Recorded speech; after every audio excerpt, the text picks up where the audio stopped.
মুসলিম শিখ ঐক্য। ইতিহাস ঠিক উল্টো কথাই বলে। শিখ মুসলমান ঐক্যের প্রচার আসলে একটি রূপকথা ছাড়া কিছুই নয়। শিখ ধর্মের উৎপত্তি পঞ্চদশ শতাব্দীর শেষ দিকে গুরু নানকের মাধ্যমে। গুরু নানক এক সাম্যবাদী দর্শন উপস্থাপন করে, যা ধর্মীয় বিভাজনের ঊর্ধ্বে গিয়ে ভালোবাসা ও সম্প্রীতির বার্তা দেয়। তবে ভারতে শিখ ধর্মের অভিভাবক তৎকালীন শাসক গোষ্ঠীর কাছে মোটেই অনুকূলভাবে গ্রহণ করা হয়নি। পঞ্চদশ শতাব্দীর শেষে লোদি বংশ ক্ষমতায় ছিল এবং তখন থেকেই দুই বিশ্বাসের মধ্যে সংঘাতের সূচনা ঘটে। পরবর্তীতে প্রায় 250 বছর ধরে শিখরা প্রথমে মুঘলদের সঙ্গে, পরে আফগান উপজাতি অন্যান্য ইসলামী আক্রমণকারীদের সঙ্গে সংঘর্ষ জড়িয়ে পড়ে। মুঘল সাম্রাজ্যের উত্থানের সঙ্গে সঙ্গেই শিখদের উপর নির্যাতন শুরু হয়। শিখদের ক্রমবর্ধমান প্রভাবকে রাজনৈতিক ক্ষমতার পাশাপাশি ইসলামের জন্য হুমকি মনে করে মুসলিম শাসকরা তাদের উপর দমন পীড়ন চালাতে থাকে।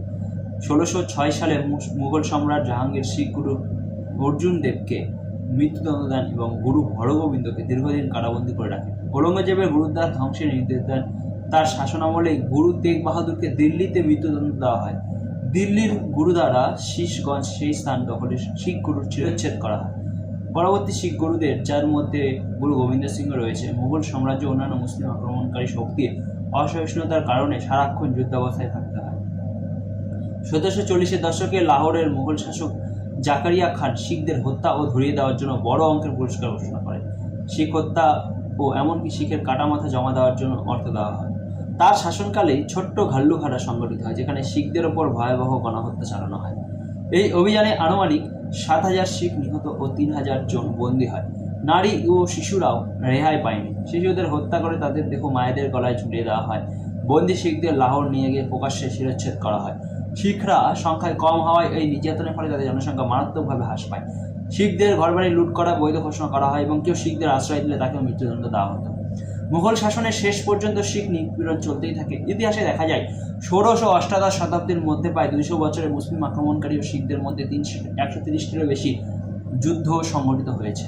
18 শতকে মুঘলদের পতনের পর আহমদ শাহ আবদালির নেতৃত্বে আফগান আক্রমণ শিখদের দুর্দশা আরও বাড়িয়ে দেয়। আফগান শিখ যুদ্ধের সময় ভাড্ডা ঘাল্লুঘাটা নামে পরিচিত মহাহত্যাকাণ্ডে একই দিনেই 10,000 থেকে 20,000 শিখ নিহত হয়। আবদালি অমৃতসরের শিখদের পবিত্র স্থান হরমন্দির সাহিব, সোনালী মন্দির, যার নামে পরিচিত, আক্রমণ করে ও পবিত্র সরোবর গরুর মৃতদেহ ভরিয়ে দেয়। এই নারকীয় হত্যাকাণ্ড শিখদের মধ্যে বিদেশি আক্রমণকারীদের বিরুদ্ধে প্রবল প্রতিরোধ করে দেয়। ব্রিটিশ শাসনামলেও শিখদের দুর্ভোগ থামেনি। শিখদের ভাগ করো ও শাসন করো নীতির ফলে হিন্দু, মুসলিম ও শিখদের মধ্যে বিভাজন আরও গভীর হয়। 1947 সালে দেশভাগ শিখ মুসলিম সম্পর্কের ক্ষেত্রে এক ভয়াবহ মোড় এনে দেয়। পাঞ্জাব বিভক্ত হওয়ার লক্ষ লক্ষ শিখ পাকিস্তান থেকে ভারতে পালিয়ে আসতে বাধ্য হন। হাজার হাজার শিখ নিহত হয় এবং এই বিভীষিকার স্মৃতি আজও শিখ সমাজের মনে গভীর ক্ষত হয়ে রয়েছে। স্বাধীনতার পরেও ইসলামী দেশগুলিতে শিখ নির্যাতন চলতে থাকে। 1947 সালে 22 অক্টোবর পাকিস্তান সমর্পিত উপজাতি জঙ্গিরা জম্মু ও কাশ্মীরে হামলা চালিয়ে শিখদের হত্যা করে ও গুরুদ্বার আক্রমণ করে। রাজৌরি গণহত্যায় হাজার হাজার হিন্দু ও শিখ নিহত হয়। পাকিস্তান রাষ্ট্রধর্মের ভিত্তিতে গঠিত হওয়ার পর শিখদের ওপর রাষ্ট্রপৃষ্ঠপোষক জাতিগত নিধন চালায়। শিখ নারীদের অপহরণ, ধর্ষণ ও জোরপূর্বক ধর্মান্তর করা হয়। পাকিস্তান ও আফগানিস্তানে শিখদের সংখ্যা নাটকীয়ভাবে কমে গেছে। একসময় এখানে 20 লক্ষ শিখ ছিল, আজ সেখানে মাত্র কয়েক হাজার শিখ ভয়ে আতঙ্কে বসবাস করছে। জিজিয়া কর আরোপ, ধর্মান্তরের চাপ, হত্যাকাণ্ড নিয়মিত ঘটনা হয়ে দাঁড়িয়েছে। 2009 সালে পাকিস্তানের ওয়াকজাই এজেন্সিতে শিখদের উপর জিজিয়া আরোপ করা হয়। 2010 সালে খাইবার এজেন্সিতে ধর্মান্তর অস্বীকার করায় 3 শিখকে শিরচ্ছেদ করা হয়। 2018 সালে পেশোয়ারে শিখ নেতা চরণজিৎ সিংকে গুলি করে হত্যা করা হয়। কাশ্মীরের চিংটি সিংহপুরায় 2000 সালে 35 জন শিখকে জঙ্গিরা গুলি করে হত্যা করে। আফগানিস্তানের তালিবান ও আল কায়দার শিখ গুরুদ্বারার হামলা চালিয়ে বহু শিখকে হত্যা করেছে। ইউরোপেও বিচ্ছিন্নভাবে শিখদের ওপর হামলা ঘটনা ঘটেছে।